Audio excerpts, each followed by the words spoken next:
Pra, harresa, të cilën e kemi pothuajse të gjithë, nuk është si pasojë e mungesës së mjeteve, por është si pasojë e mungesës së zgjimit. Sepse mjetet kemi të gjitha, duke filluar nga trupat tonë. Ky perfeksion trupor, lëndor që Zoti e ka krijuar në qenien njerëzore, tregon se çdo mjet i nevojshëm për ta jetuar një jetë normale ekziston.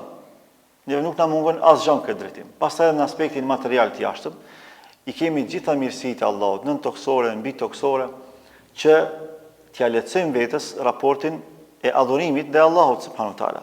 Pra neve nuk na mungojnë mjetet. Mjetet i kemi të gjitha, por na mungon vetdia, na mungon zgjimi. Dhe ky është problemi, dhe një herë është edhe çështja kryesore të cilën do ta trajtojmë inshallah përgjatë kësaj serie. Është njëjtë sikurse një nxënës i cili është në shkollë,